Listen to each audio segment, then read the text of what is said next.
Tyrone?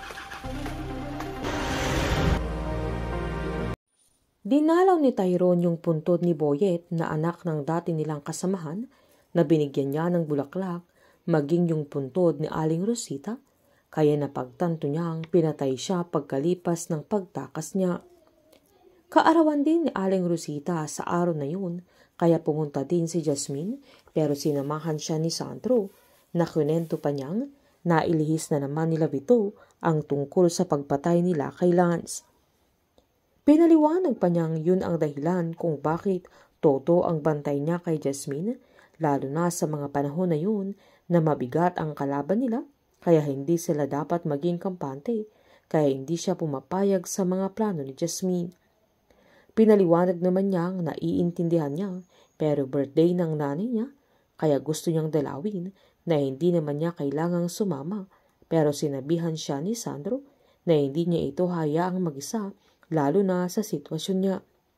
Sakto namang umalis na si Tyrone sa harap ng puntod ni Aling Rosita nang makarating doon sila Jasmine at umupo sa di kalayuan. Mangiyak-ngiyak si Jasmine nang makita niya yung puntod ng nanay niya, pero napansin niyang may puting bulaklak na nadatnan sila at nagtaka siya kung sinong dumalaw doon, lalo't fresh pa ang mga ito.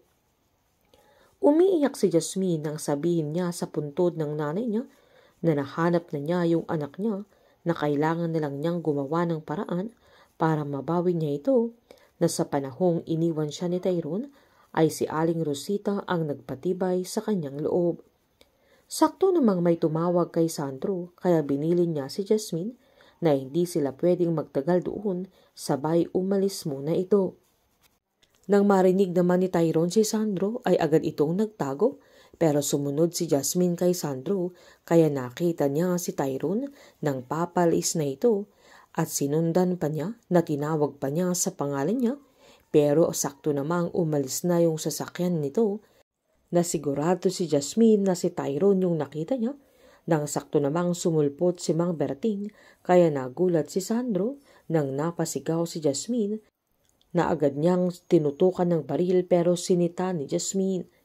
Sinabihan ni Mang Berting na alam niyang mahirap ang mga pinagdaanan niya, na masaya siya dahil buhay pa si Jasmine at ligtas din ito, sabay niyakap niya, pero pinaalalahanan niyang hindi na siya dapat bumalik doon dahil napakadelikado. Pinaliwanag ni Jasmine na birthday ng nanay niya at madami din siyang iniisip, na sigurado siyang mapapayapa siya kung dadalaw siya doon.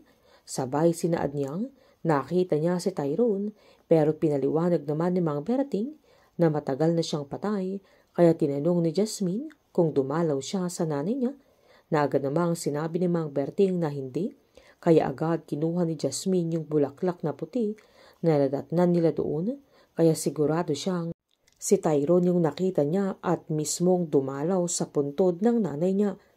Isasama naman ni Jasmine si Mang Berting kila Astor, kaya siya ang magiging gardener nila. Pag-uwi naman ni Sandro ay magwawala ito dahil sa tagal ng panahon na paghahanap niya kay Tyrone ay nagpakita siya ulit at sisiguraduhin niyang mananagot silang lahat, pero hindi niya inamin kay Jasmine na matagal na niyang alam na buhay si Tyrone. Papaano magpapanggap sila Jasmine at Tyrone na hindi na nila mahal ang isa't isa sa muli nilang pagtatagpo? Painit ng painit ang mga tagpo, sabay-sabay po nating subaybayan ang advance episode ng Lavender Fields dito lamang po sa aking channel. Patuloy lamang po manood at mag-subscribe para ma-update po kayo sa mga susunod na episode. Marami pong salamat.